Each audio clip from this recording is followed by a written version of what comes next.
Hello, it's time to rank the Hunter x Hunter characters. This list I found while watching an Alexander stream when he was reading the Hunter x Hunter chapter. You should all check his stream out, it's great. The links for the tier list and who made it in the description. Let's get into it, because this is by far the most thorough tier list I've ever seen for like any series ever. This no strong opinion was originally just like characters I was like, oh, I know who you are, but I don't really care about you. And then I realized I would have to put all of these guys that I just don't know their names because I don't remember all of the people in the Succession War, apparently. Some of these might be more important than I remember, but honestly, there are too many of them. And I haven't done my reread yet, because I want to reread it all, but I just did that like 3 months ago before the new batch, so I want to wait a little bit. But I'll start from the bottom and talk my way up, because these are characters that I remember and have at least some semblance of an opinion on. Beginning with Kanzai Borubai, it's just like the election people.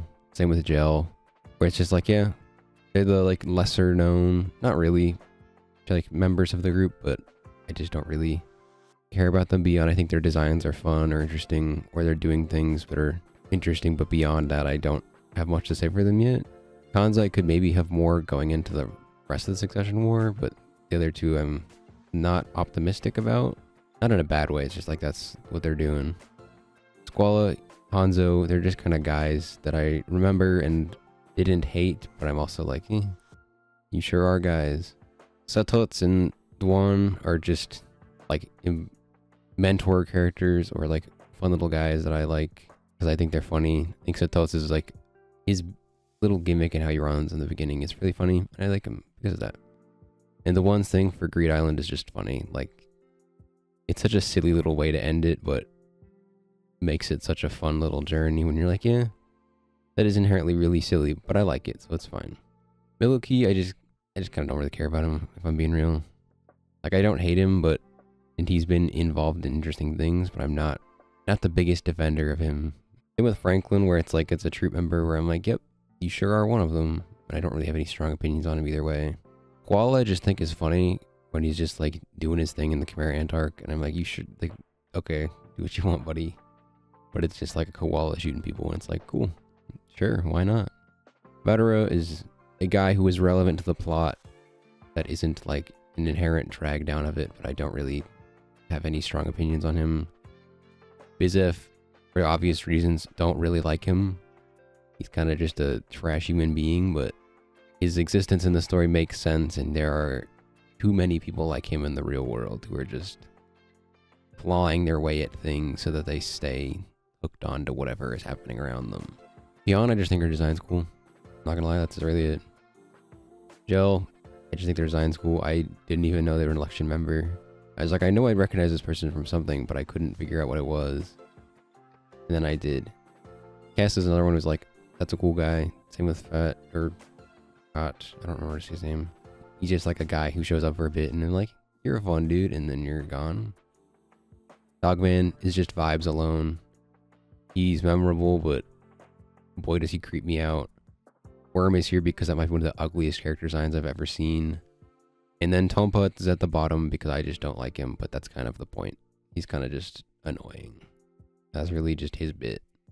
As we enter the B tier, we get some more of the other guys, some more important people I have at least opinions on. Spone, I just think she's like a good place in the Zoldyck zeitgeist and all that. Her design is not my favorite, but I like what she does in the story. Ina and Stick are just funny designs. That's really it. I think it's Stick's name in the anime. It's just like the weirdest thing, and I'm like, sure, why not? It might just be Stick, but I feel like it was a name that I was like, wow, you really did name your character that one. Mito is just, it's Mito. What do I need to say? She's not changed any arcs, but she's not bringing anything down. Heinrich's one who's got great vibes and like interesting interactions with people, but his vibes don't like them all the time. I think he could do interesting things, but I'm in the middle of how I feel about him. Mauer I remember, but I don't have any strong opinions really, but I like him more than most of the people below him, just based on design alone. Same with Shidori, where it's like they don't do a lot, but they look cute. Peggy is just one of the Chimera Ants. An interesting dynamic in the whole scheme of it all, where he's more calculating and less like half of the Chimera Ants were just like, I need to kill everything.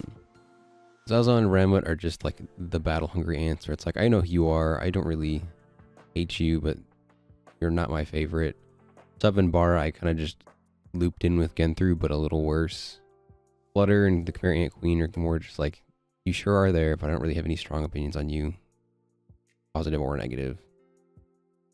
The Chimera Ant Queen is at least like interesting in it, and her reincarnation is also fascinating.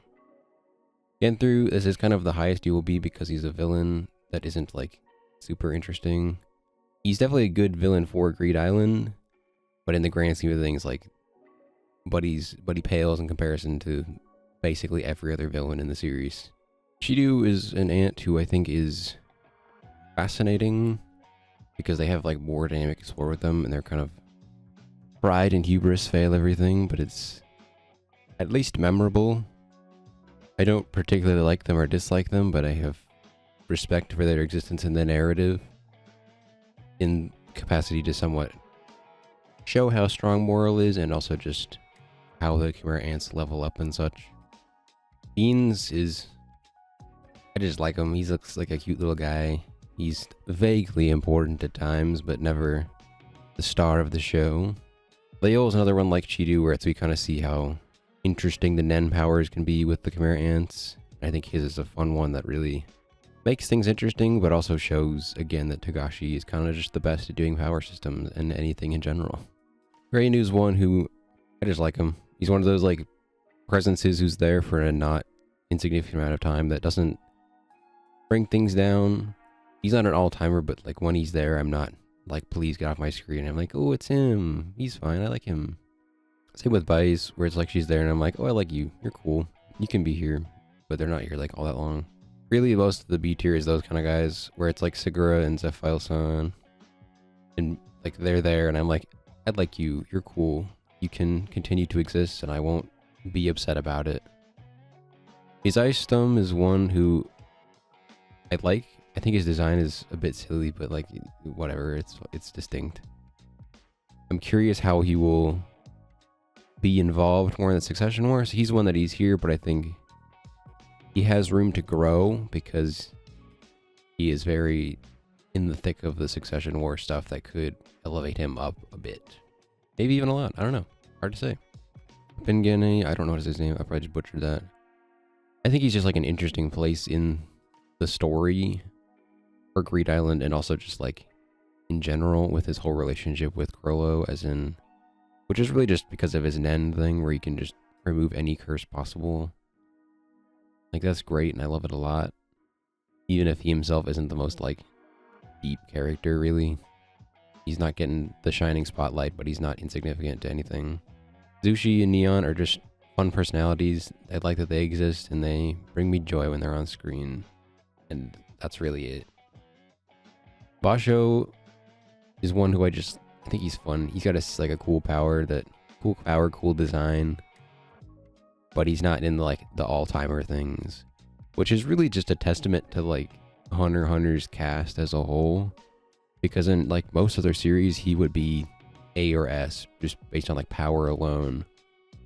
But then you go up this list and there's like, yeah, you're not cutting it, buddy. It's cool, but it's not on that level. Camilla's one who I think also has a lot of room to grow just because of the Succession War. A lot of them are kind of here, but it's really like, I think they could jump up a bit because of however they get involved in it. So for now, she's here, but I think she goes up a lot. Balsa Milko is one that I'm putting here, but I don't... He's in like a limbo spot because I'm not counting him as Hulkenberg. I'm counting him as himself, but then like kind of as Hulkenberg. Where it's like, it was cool that he tried to do his thing and that it just didn't work. Which makes him like distinct and noteworthy. But also like his place in it now that he's been possessed is interesting, even if it isn't necessarily him. So he's in the middle tier, basically. He's in a place where I'm not quite sure how much I want to attribute to him and how much I want to attribute to Hulkenberg taking over his body. Wing and Goto and Canary are all just like, they're positive forces on the people they interact with. Where it's like Wing teaching them Nen. We wouldn't have most of the series without him. Goto and Canary are just the good vibes of the Zoldyck family. Kikyo and Kabuto are there. Like, I like their designs. I think they're interesting members of the Zoldyck family and such, but I'm not clamoring for more of them, I guess. Razor's one who I just love his design. He's such a simple design, but it's such an interesting character in the span of Greed Island and Ging and all that fun stuff where he's not going, he's a criminal, that's for sure. He's a crazy dude, but in a good way. And I like him, and I like what he does in the story, and I think the Dodgeball arc is fun. Portopee and Benolinov are ones who are... I'm kind of torn how much I like them. Portopee less. I think they're less involved in things than I maybe would want or will give the others the benefit of the thing. Benolinov is probably going to go up once we see more of his stuff pretending to be host Hisoka. But beyond that, at the moment, he's still resting easy, but he should go up plenty.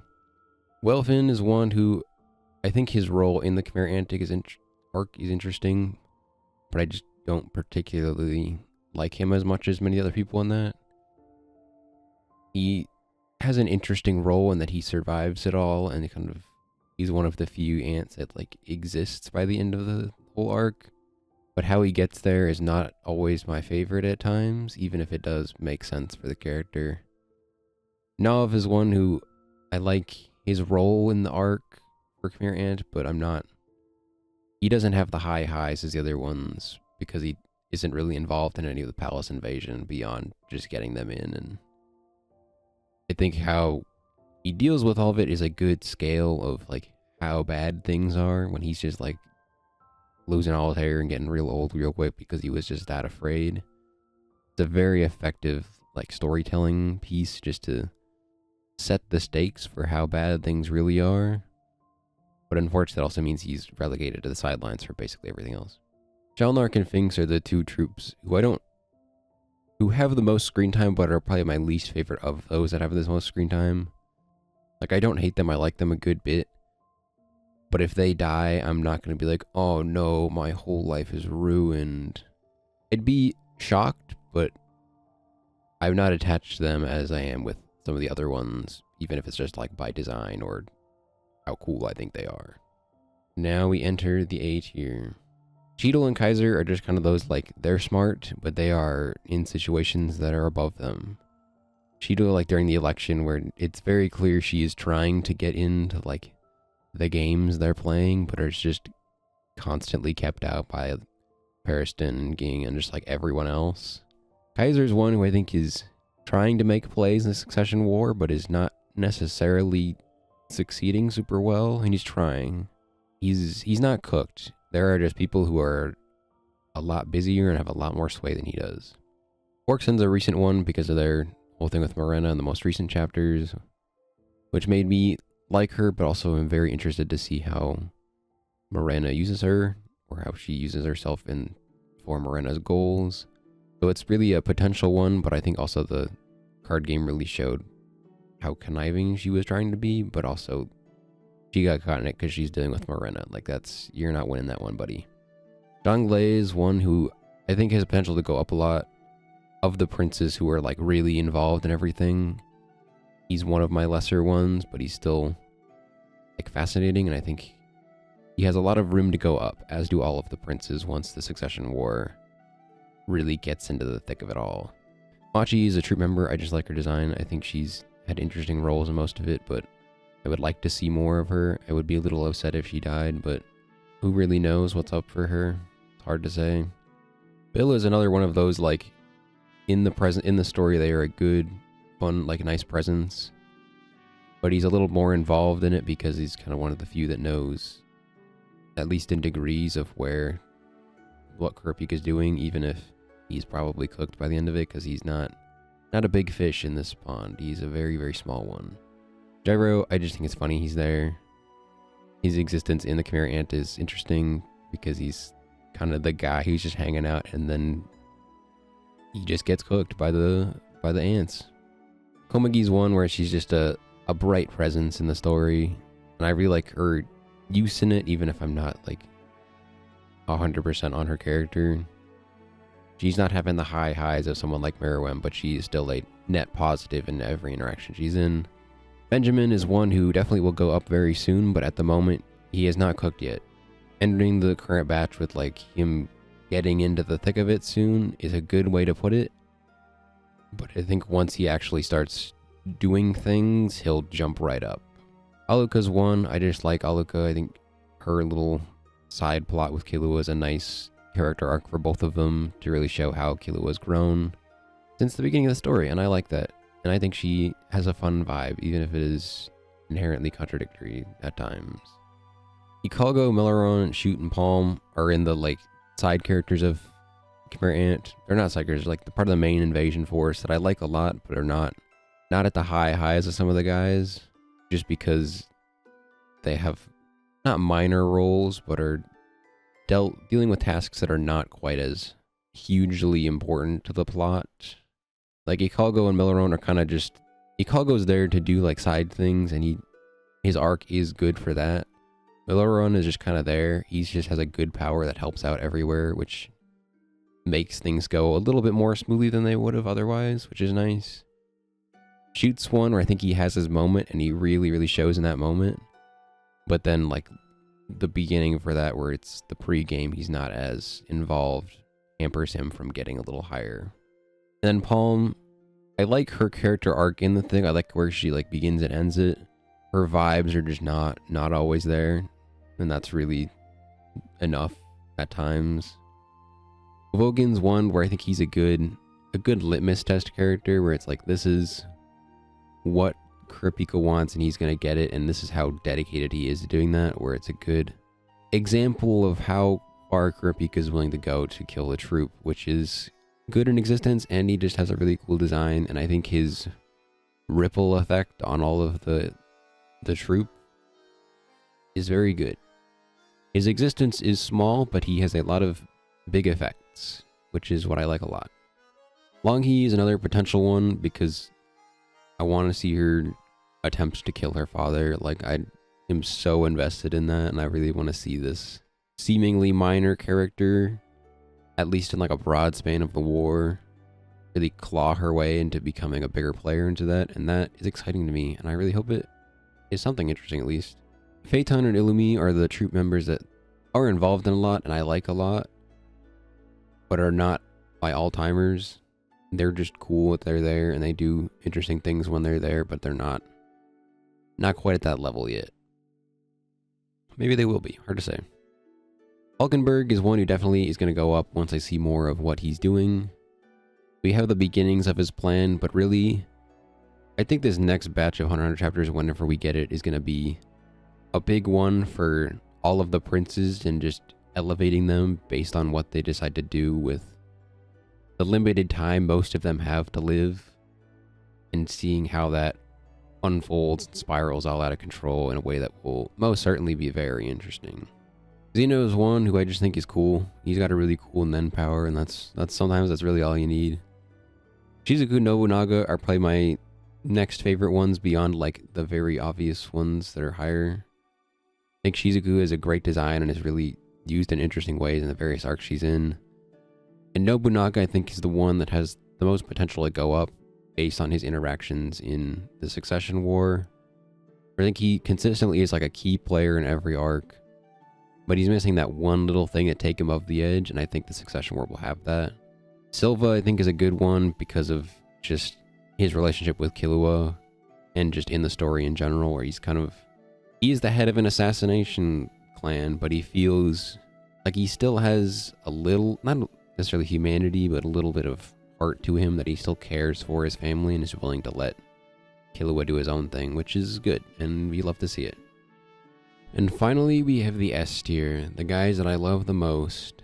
Beginning at the bottom with Knuckle, I think he just has a more consistent presence in the Khmer Ant arc that is positive and really reflective of him as a character, even when they're training to when he's battling with basically everything, where he just really looks like this brash big guy, but then he has a heart of gold, and it makes you feel for him. Even if he knows he's kind of not cut out for this, he's still giving it his all and really putting his heart on the line, which is good, and I like it a lot. Colt is probably the ant that isn't Meruem that I like the most, or Marimore, like the big guys. I think he has an interesting role in the Chimera Ant arc and really making it more complex than it otherwise would have been, because he still has like some semblance of humanity and by the end is still alive and trying to live a normal life, if that's even possible. It really is just like an interesting one to think about, and also is not a villain, so he usually has a little more development than the bad ones. Melody, I just think, is a consistently good presence in every existence every time they show up. Their role in the Succession War when they play the flute and it's like, there's peace for a second. But I think they're not necessarily counterbalancing of Kurapika is interesting and good, but their dynamic really helps kind of level things out in a way that is needed for Kurapika and also interesting for him as a character to kind of keep him reined in just a little bit. Leorio, he's Leorio. He is just getting his education right now. He's doing a great job. We love him. We are always excited to see him, but admittedly, he has not been a key player in a couple arcs. But he's still there, and he still exists in a way that I'm like, yeah, that's my goat. Hakunoda, I think, is another one of my favorite troop members, just because of her lasting impact on all of them. Where it's like her death is really just like the final domino toppled that just sends this little group into chaos. That's only being held together by Crollo. And I think her role in York New is just really interesting, where she's very much knows that she's a key thing and is trying to be like, no, Crollo, you have to let me die. And then it all unfolds as it does. And you're like, well, I'm sad. Beyond is one who probably will go higher once we really see the true extent of his plan, but he's already evil enough to earn himself a spot up here, where it just seems like he has his finger in every single pie and is willing to dig his hands in it and really just get all gross about it. The fact that he has just planted his children everywhere, in like Longhi and all the ones he just put with the princes, is very fascinating, and it makes him really like an interesting villain to see how he's going to play out his plan and what he's really up to in the grand scheme of things, because I think we got a good chunk of it from Longhi, but I think we're about to get a lot more and see that he's kind of just despicable even more than he already is. Pariston, I just love, he's just my little agent of chaos. He is just always choosing the most chaotic option, and I love it so much. It's so much fun to just watch him and Ging just punch at each other in their little games that everyone else is just playing without their knowledge or consent. Morel and Biscuit are ones who I just like their existence in the story, where Morel is this cool power, cool role in the story. It is just a good vibe, even if like he's not an all-timer for me, not in the top 10, but I love when he's on screen and I would welcome more of him, even though I think he's good for now. Same with Biscuit, where it's like I just love having them on there. She's great. Anytime she has to go all out is awesome. But she's also just a fun presence in every existence they're in. Then we have the 3 commanders and all of them. Yuppie's the lowest because he is the least involved in everything. He's kind of the meathead guy until the end when he fully like understands his place and all that. Poof and Pito, I think, are kind of interchangeable. Poof's dedication, like the lengths he is willing to go to try and get his like king back to what he wants him to be, is so fascinating and really a great like secondary villain to it all, in a way that not a lot of shonen series have, where he's very much still a villain, but he's at his own angle where he's kind of trying to get his way out of it all, and it very clearly does not work. And then Pito, I think, is one that's just fascinating how they exist in the plot and also unfold it all. Specifically her dynamic with Gon, where it's just like, you have brought the chaos out of this boy, and for that I will be eternally grateful. Morena is another one who could go way up. Already we have of her, makes me really fascinated with her character and what she's going to do. Her backstory was just wow. The way I was not expecting it to go that dark and crazy that quickly, but you know, she can kill things. That's fine. I will allow it. She can get a little destruction out. She kind of deserves that one. Kite's one who I just love. I think he's such a cool design, such a cool power, such a cool role in the story, both before Chimera Ant and during Chimera Ant. I am including him as a puppet because I think that is also an interesting part of his character, again, because it affects Gon, and I think his character arc is one of the best ever in that Chimera Ant arc and how that all unfolds. Hisoka is one who is just, he's just always there. He's always so, he's just chaos incarnate in a way that I love a lot, and I'm always excited to see how he will be used in a plot because he'll never let himself really be tied down to things. He's always just doing his own thing that is towards a goal, but never the goal of most of the other characters. Seri's one who is a potential man. I think he has so much potential to just be this massively influential character in the Succession War, and I'm so excited to see that it's probably inflating him a bit, but let me do my inflating. Let me gas him up. The way the story is setting him up with just how absurdly powerful he is makes me incredibly curious how they're going to execute on all that.